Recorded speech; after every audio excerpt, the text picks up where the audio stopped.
The voice of the people is being heard across the Oklahoma sports landscape, and it's speaking loud. Early polling on the PJ Carlesimo or Scott Brooks change? Not close, Thunder fans. The BCS vote that counts most in the Big 12 South happened Sunday, and there's Mac and Bob still out there stumping. And in this state divided, who knew it would be Mike Holder who would be the uniter? From the Dodge Sports Desk, I'm Mike Sherman, and this is the Press Row. Our guest, columnist Jenny Carlson, who's getting to know this new Thunder coach, Scott Brooks, and likes what she sees. Columnist John Rohde, who says the only thing for certain about Bedlam Saturday in Stillwater is 15,000 empty seats. And columnist Barry Trammell, who says OU could prevail over Texas in the only Red River contest that really matters, even if the Sooners don't deserve it. Barry, let's start with you first. Really? The Sooners don't deserve it? Well, I mean, I just think John referred to this in the paper today. When you get into the three-way tie, Texas clearly has the strongest argument in the three-way tie because Texas had to go to Lubbock, Tech had to come to Norman, but the Sooners didn't have to go to Austin. In the three-way tie, Texas is the team that did not get a home game. OU is the team that did not have a road game. I thought the point of three-way ties was, okay, it's 1-1 all the way around. We got to throw that out and start looking at other criteria. That's why you set up the three-way tie criteria. Well, thanks to the schedule, OU is the hottest team just because, they would have won 6 straight. But here's the best way to settle this. Pack them both up and ship them to Miami. That's what I want to see. Then we'll see who deserves it. That can happen. Yep. If Florida State can come through on Saturday. And how likely is that? I think it's a possibility. I think Florida's like a 14.5-point favorite if I'm reading those lines right. But I think Florida State will make it a close-ish game. But Florida's really rolling right now. As hot as the Sooners are, the Gators have been really pretty hot since they lost that one game. Tim Tebow has been playing like a champion. So I don't see Florida losing, and that's going to set up a great SEC game where I'm not ready to pick that one just yet, I don't think. One more stone on the wall separating the Red River. And Bob and Mac, whatever little warm fuzzies they had back in July from the Big 12 meetings, where I think they waved at each other in passing. But here's Mac's point is, hey, there's that game that we played back in October at the Cotton Bowl, and we all know who won that. And Bob says you can't throw out the other 2 games in this. Who's right? Well, I think Bob is right on that regard. You can't eliminate Texas Tech from the equation.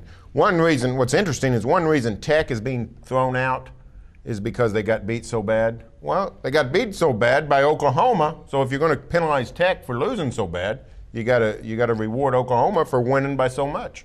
What's going to happen? Will the Sooners rise in the computers? Yeah, they'll narrow the gap just from the degree of difficulty this week. And like I said, no matter what the results are this week in terms of scores, point differential, winning at Oklahoma State trumps winning at home against A&M. So if you have Texas in front now, keep them there. If you have OU in front right now, keep them there if you're one of the people voting in those polls. You know what's an interesting point in this whole thing when you talk about the human aspect of this polling thing? Texas A&M and Texas playing Thursday means that that's going to be even more sort of in the rearview mirror of voters' minds. I think people are obviously going to be paying attention to it, but the fact that, if they would have been Saturday at 2:30 and then the OU-OSU game follows at 7, that might have changed things. How crazy is that voters are so short-sighted that they might even sort of be like, well, I don't know, that game happened Thursday. Yeah, I know the result, blah, blah, blah. Isn't Florida State at 2:30? It is. Yeah. So. I tell you another. It's weird. But it is a strange deal because that 2 extra days can be a factor. On the other hand, anybody with any interest in college football, that's the only game Thursday. You'll watch it. So you'll watch it. Now, if the Horns blow out A&M, that'll help Texas. If they don't, if they win 28-14, 28-17, you're going to sit there and think, why should I put this team in the BCS title game? What about this idea of the delayed reaction? Will there be any kind of delayed reaction? People flip OU over Texas in the human polls last week. And Max says, it's just an emotional response. Is everybody going to sober up and then flip back? You wrote about this today. Yeah, it happened before, and inexplicably why. It's ignorance. I mean, it was like it took the coaches 2 weeks to realize, wait a minute, Texas beat OU? Well, if you're voting this poll, figure it out before you ship it in. And who's to say it won't happen again? Now, the one thing, John's right, there is a delayed reaction. One thing that's been happening the last few years, though, is that the coaches particularly are a week behind the AP poll. And anything that's different in the two, the coaches seem to mimic the AP a week later. What's interesting is the AP and the coaches were fairly similar this week. So we might not see as much delayed reaction this week because the coaches were pretty much up to speed with the AP poll. AP doesn't matter in the BCS, except it still drives the train of public opinion. Every voter, coach, and Harris, who votes in those two polls, look at the AP poll and say, ooh, did I get it right? Yeah, it's like the answer key. Yeah. That's exactly what it is. And we're writers. The media is right. Well, and we're out of it, and Yeah. you remember why. Yeah, it's your fault. You said I couldn't be in it. Okay, but here's a question. What's going to happen, though, folks? And we'll use this as a segue into the talk about Bedlam. What will happen when Sunday afternoon at 3 o'clock, who will be ahead in the polls? Barry, you first.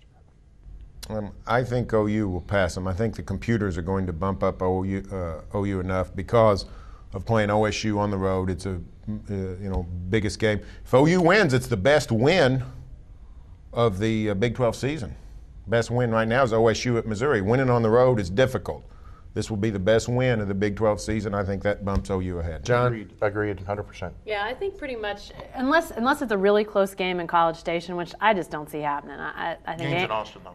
Oh, it is? Yeah. Well, then that's really not going to be close in It's College over. Station. It's over. Regardless of where that game is, that is not going to be a close game. So as long as something crazy doesn't happen with that game, I still think if OU goes and wins on the road against a top 15, almost top 10 team, as opposed to, bottom third team, I just think that the way this thing has shaken out in recent years, recent memory is overriding in this whole thing, and I think they'll get ahead by the slightest of margins.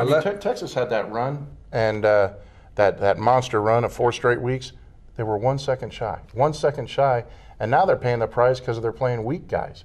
If they had survived that 1 second, they'd be just reaping the rewards and saying, all right, who's going to join us in Miami? 1 second. And it's not fair, but that's how it shook out. Well, guys, will there be some sort of struggle? Is it going to come to fist fights when they sit down and do the Big 12 scheduling in the future to try to get more big games late? Well, no, because when you made out the schedule, you would think Texas and Texas A&M. First of all, they're not moving that game because it's historically Thanksgiving Day or the day after. But you think Texas A&M, big game. Who knew A&M was going to stink? So you can't go worrying about that. Who knew that Oklahoma State would rise up and be a top 10 team? You don't know those things. You just make out the schedule and live with it. Okay, let's shift to OU OSU Saturday in Bedlam, 7 o'clock on ABC. And as we've talked about this week, this is the week the Bedlam ticket philosophy and strategy for OSU has come to a head, and the number is 15,000 or so empty seats. What will be the impact of that for the nationwide viewing audience? You can't hide 15,000 empty seats. I know the OU section will be full, and it'll look okay, but people across the country will be, wait a minute, why are there empty seats? Here's the thing. There are 15,000 tickets available. Nobody can afford them. If maybe if the economy were different, maybe OU fans would have bucked up and paid whatever they had to pay, $450 or whatever. But there are tickets available, and you can't buy them because you don't have enough money. You don't want to do it. You don't want to be held hostage. And OU and OSU fans are sort of united in this, and not universally, maybe not even a consensus, but they are united in the idea that this is a bad deal. But did Mike Holder do the best thing for his program, Barry? The early results say yes. They sold more season tickets than they ever have before, and that was his plan. The idea that he's trying to keep OU fans out of Boone Pickens Stadium is silly. That's not what he's trying to do. He's trying to build up his ticket base, and he's done it. They sold 39,000 and change season tickets, the most they've ever sold. Was that the reason? I think it contributes. So, I think if I'm Mike Holder, I'm looking at this plan and thinking, you know what, this worked pretty well for me. You know what's interesting, though, is even though there's going to be all those empty seats, it's going to be louder inside Boone Pickens Stadium for this game than probably any other game that's ever been there. With that bowled-in end, and then you've got the reverberating off Gallagher-Iba, it's going to be a pit in there. And players for years have talked about how loud and difficult it is to play at OSU anyway. It's only going to get harder. It's going to be ridiculous. With 45,000, how loud would it be with 60,000? Agreed. That's what they're missing. And there's also $1.5 million at the gate. If you charged $100 for that one single game ticket, 15,000 empty seats. I'm not Mr. Math, but is that 1.5 million? That's just the gate. That's not concessions. That's not parking. I think he blew it. I think he blew it. But would he have been able to leverage his season ticket base? What he's trying to do is really what a lot of us are trying to do is grow audience. Yeah. And he has grown his season ticket audience. Also, he said it's bigger than one game. Question is, next year, Georgia comes to town. Is he going to do it again? I think the plan is yes, Georgia or Texas. Georgia or Texas. I don't think he's decided. But does Georgia? I mean, Georgia's early, so you're more than likely going to buy a season ticket. I mean, it's sort of different with the way the schedule shook out. With this being the last game, if you get to this point, do you buy the whole season even at this point in the year? I don't know. To me, it won't be a factor next year because Texas or Georgia, either one's not the hammer that Bedlam is. Right. I don't, whatever he does, it's not going to be as big of a factor as this Bedlam deal. Speaking of the hammer, can OSU bring the hammer on offense and run the ball on the Sooners successfully? If we had spoken 3 weeks ago, a month ago, I'd be picking OSU by a touchdown or two because at the time I go, my gosh. Now the only two things that enter my mind right now because of what have you done for me lately is 56-20 Tech over OSU and 65-21 OU over Tech. So I guess I'm giving anybody out there who wants it OSU in 79. But, and it's, I'm not going to think that way because it is Bedlam, but now I'm leaning toward OU. Two great offenses. But my question is this, has been for a month, who can stop OU? Who can stop OU? They talked about last week, how's OU going to stop Tech? Nobody can stop OU. Nobody. Yeah. Not right now. Well, how about this, though? If OSU runs the ball like they did at Missouri, which really made Missouri a little bit more panicky about what they had to do when they got the ball a lot. They looked a little bit, Chase Daniels trying to force the ball. Can they run the ball well enough to keep the Sooners on the sidelines more? I think it's interesting, the issue of OSU's run game, because they're offensively, in my mind, much more diverse than Texas Tech. I know Texas Tech has nice running backs, but they're a lot more slanted towards the pass. OSU's able to do both with a lot more efficiency than Tech was. So, John, I agree. My short-sightedness kind of gets in the way of what I saw last week in Norman, which was impressive on both sides of the ball. But I do think with OSU's offense being good with the run and the pass, they'll be able to move the ball a little bit better than Tech did. Now, I agree. How you stop OU is yet to be determined. How do you? Well, I don't think you do. I mean, OSU's got to score into the 40s to win this game. No one stopped OU all year, and Bradford just doesn't miss. They can run. If you can run, power, and throw, Sooners, the thing about their throwing game is so much more diverse than, say, Texas Tech. It's more vertical. They go more vertical, but they can also do the little stuff great. A little slant to Iglesias can go to the house, a screen to Broyles. So, I mean, they got it everywhere. I don't think you can slow down OU. We have seen teams dent the OU defense, though. Not last week, not Texas Tech. What's interesting is this. Last season, Oklahoma State rushed for 193 yards. Now, they got bulldozed 49-17. But Dantrell Savage broke the 100-yard barrier. They rushed for 193 yards, first time in a long time that OSU was able to run the ball on OU. If they can get up to that 193 range again, they got a chance to control the clock, as we talked about. If they don't, if they get stuffed at the line of scrimmage, the game's over, and it's going to be a blowout. You know what's been interesting? Kendall Hunter's been at some of his best in big games. Missouri, Texas, Texas Tech, all over 100 yards in big games from him. So, I like his chances. He seems to bring it in big games, and that may open up some things in the passing game that we might not even expect to see out of these guys. Isn't it a matter of when that 193 comes to? Sure. Because I think a lot of that 193 came in, the game was sort of decided in the first half last year, and it's sort of, let's get this thing over with and run the ball. He should be by the way, he should be a finalist for the running back award. He got Dope. Nobody's numbers compare to his in terms of yards per carry.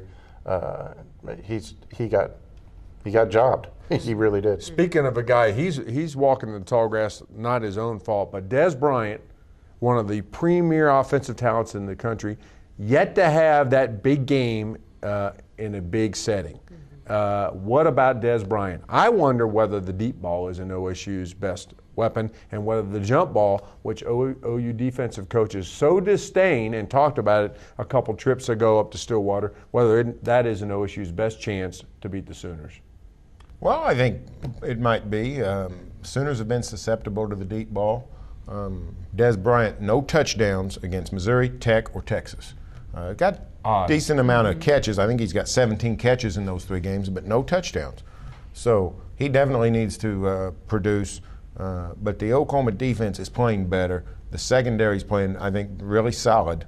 The linebackers have been where they've really taken a hit on the pass coverage. Secondary's been pretty good. The corners are solid. Nick Harris played out of his mind on Saturday. So it'll be tough, I think, for Des Bryant to get too loose. I think Oklahoma will try to defend and put the clamps on him and see if Broadway or Damian Davis or Bowling, one of those guys, can beat them. How many kickoff returns will OSU take into OU territory?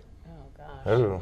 I mean, is that the caveat on this whole thing? Everybody here at this table who makes a prediction in the paper is picking OU. The question is the kickoff return game the caveat? Yeah, it's the equalizer for if you're behind, and sometimes it can be the dagger if you're ahead. And here's the deal, Des Bryant's at home. I mean, there aren't home and away stats, but he'd lead the free world in home stats. He is at home. All those other games you mentioned were on the road. This is their first big-time opponent at home, and that could be a huge advantage for Oklahoma State. Look for Bob Stoops to keep. If the game goes well early, and his defense is playing pretty well, look for him to take the ball off of his kicker's foot. That's what he did in Lubbock. Mm-hmm. He basically said, you know what? I don't think they're going to score much with Graham Harrell. We're not going to let one of those kick returners beat us. Going to squib it, kick it out of bounds. Now, if OSU's moving the ball, maybe not. But if they get the clamps on OSU early, watch for him to start saying no more kickoffs. They'd much rather have it start at the 40 than on the other side of midfield. And that's what he did in that game, and it worked out really well. Our last topic is the Thunder. Jenny, last night at the Thunder, Tuesday night, seemed like old times. The headline in the Oklahoman, reopening night. But wasn't the NBA season supposed to start like a month ago? I could have sworn I was there for an opening game this year, but no. It felt like yesteryear. It felt like Hornets days. I mean, there was excitement in the building. There was effort on the floor. I don't know how much of a factor Scott Brooks is, or if it's a new coach factor. But no matter how you slice it, these guys are playing hard, and that is key because they don't have enough star power experience.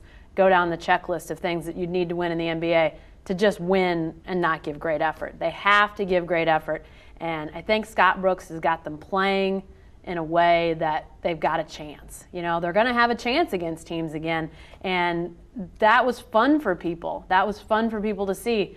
Sure, they walked out disappointed, but I was amongst fans leaving Loud City. I was up in the upper deck last night, and there was a lot more optimism as you heard conversations than before. I heard somebody say to somebody, I think I might have rather want to lose by 30 than have that disappointment. And somebody said, no way! What are you, crazy? People are hopeful again, and that, it feels like a rebirth. Yeah, we wrote and we have written and spoken about this since day one. If they go down in flames and they're trying, that's acceptable. But if they go down in flames and they don't give a darn, well then stop the bandwagon, we're jumping off. Mm-hmm. And last night's game, although it was a tough loss, Barry, it's okay to go down like that if a two-time MVP is the one who beats you. They just got out-horsed last night. Yeah. I mean, they don't have Steve Nash and they don't have an Amari Stoudemire. But what we didn't have last night was people leaving the arena depressed. Mm-hmm. I mean, I bought tickets to the Hornets game Friday night, and me and my wife went, and I walked away thinking, well, this is sorry. I mean, this is bad entertainment. It's a bad game. The place is lifeless. This is not what we remember from the NBA experience. The NBA was back last night. There was excitement. They tried hard, came down to the end. They lost. In the grand scheme of things, that gets the Thunder one step closer to the number one pick in the lottery. So, I mean, it's good news all the way around. More ping pong balls. So there you go. I heard people on Friday night saying, I deserve a refund. I deserve a refund. It was nonsense. It was an awful game Friday night, and it just, I mean, after about 10 minutes, you're like, why did I spend this? Now, didn't PJ get fired after that game? Yes. They didn't leave the arena with a job. Yeah, I really heard nothing even close to approaching that last night. People will leave. They gave him a standing O when they Yeah. walked off the. Now people were standing to leave, so that's. But it was a loud ovation, a noticeably loud ovation when they left the court, and those guys were all they had frowns on their face, but they weren't frowns like "get me out of this place." They were frowns like We'll let one get away. we let one get away, and that's a big change. Now, Jenny, who is this Scott Brooks fellow? Well, he's an interesting character, 11-year NBA veteran, but I think more than that, a guy that really built his reputation as a player and now as a coach on his work ethic. He's 5'11", so to have spent 11 years in the NBA, that tells you something right there. He really got by as a hard worker. He's the youngest of 7 children of a single mother from Northern California and really learned that work ethic from her because she had to provide for all those kids. And that's who he is. He realized at a young age, I'm going to have to work if I want to be a basketball player.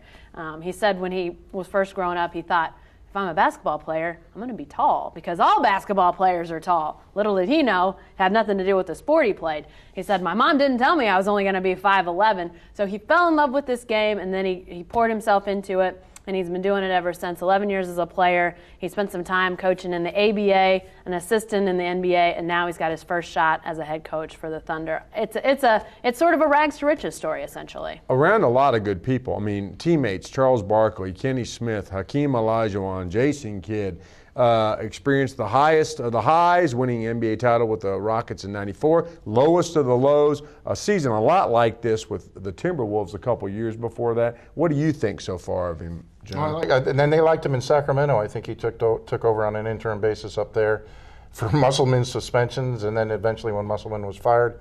But here's my question. Do they retain him?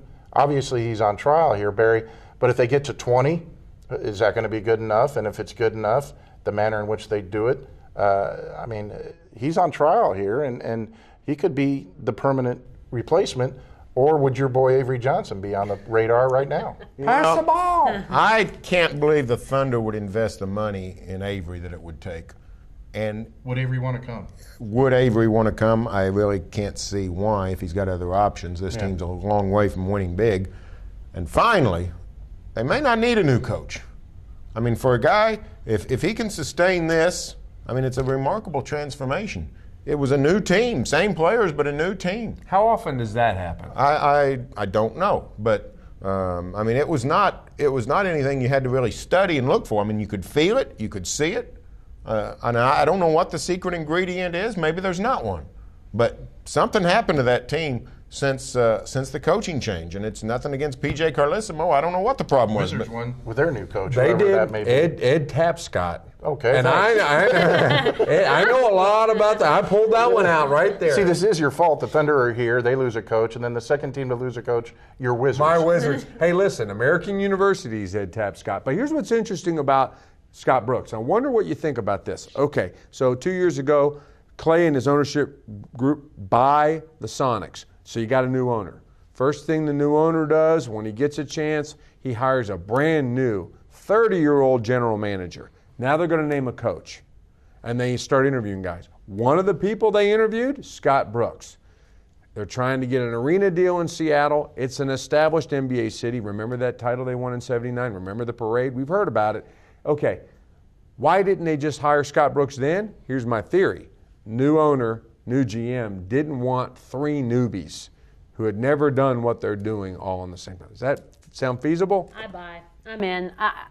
Maybe not. Maybe, at the end they said, well, we do like PJ Carlesimo. But it would have been a tough sell for Clay Bennett and the rest of that ownership group if you're saying, hey, we're going to bring in a guy who's never been a GM before, and we're going to bring in a guy who's never been a head coach before. Now give us a new arena because we're going to build a team for you. We traded Ray Allen. We traded Rashard Lewis. We let Rashard Lewis go.